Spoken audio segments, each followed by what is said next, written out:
Good evening, folks. Deb Delapiana, back again. It's been a long day. Okay, I have been out of my house. I was out of my house for about 12 hours today,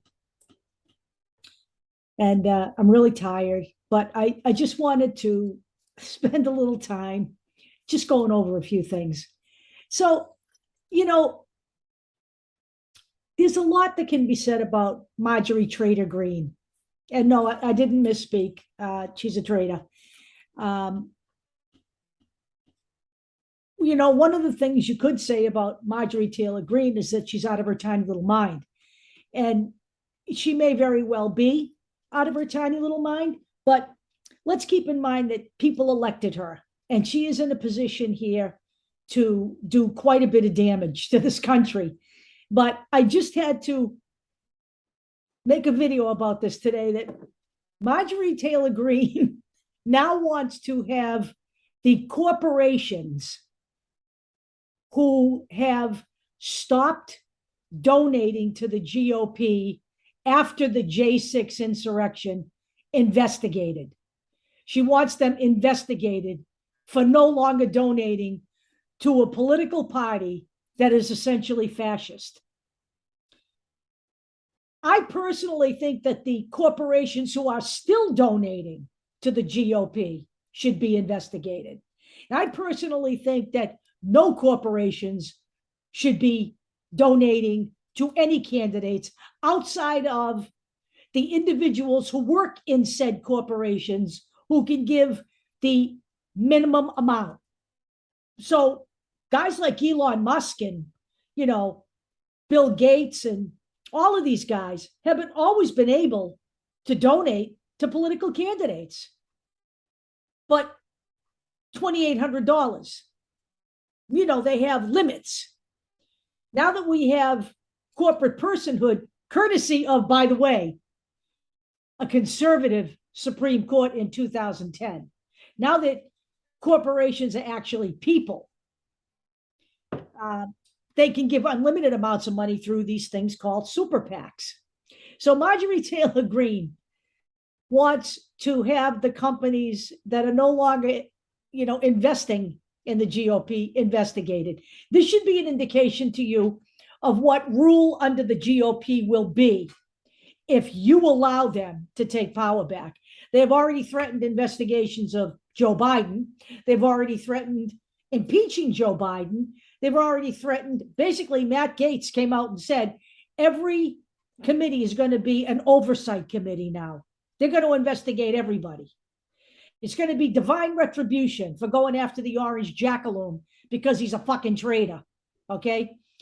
But let's just stay on the money subject here, because I know there are rich people, wealthy people who give to both parties. Okay. Both sides of the coin get their palms greased. And we know this. And this is a problem. Okay. It's a problem across the board. It's a problem that needs to go away.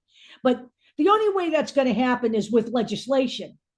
Okay. And the GOP is not willing to go to the table. They used to be willing to go to the table. I remember a bipartisan bill with John McCain, and I forget who it was. It might have been, I can't remember his name, Wisconsin. He was a Democratic senator. I can't remember his name. I don't want to misstate his name. But they did make an attempt at one point. The GOP, as it stands now, is not going to make this attempt, okay? And by the way, the only other way it could happen is if the Supreme Court overturns its own decision.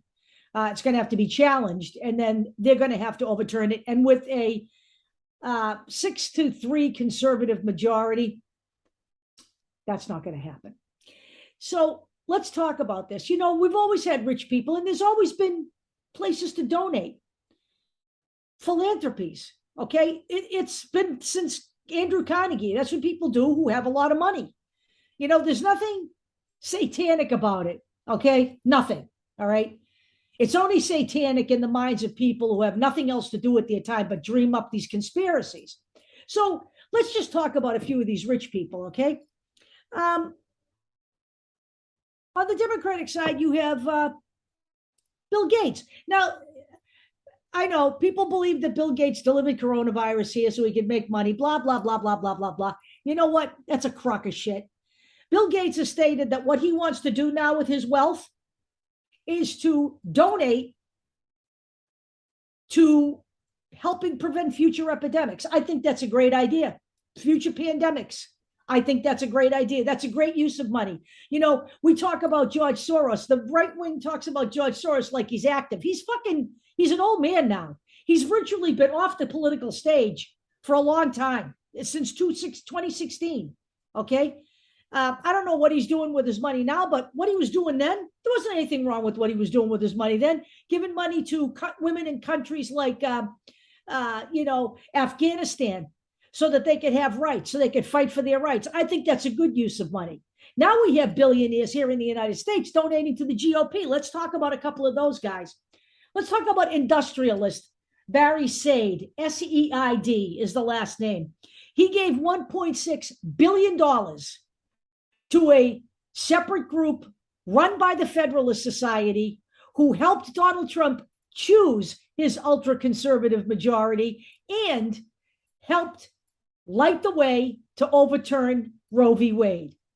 Okay? We have billionaires who give money for the betterment of society and billionaires who give money to overturn people's rights. Or we have Peter Thiel, Thiel, in case you want to look him up. Peter Thiel is spending upwards of $30 million on Republican candidates in the midterm cycle, but he has a very specific set of Republicans that he donates to. He is donating to the Republican candidates who believe that Joe Biden is not the legitimate president of the United States. I want you to let that sink the fuck in, okay? Just let it sink in. If you don't think there's something sick and twisted going on in this country by now, there's something wrong with you. I don't know any other way to put it. And if you're thinking of electing people like this,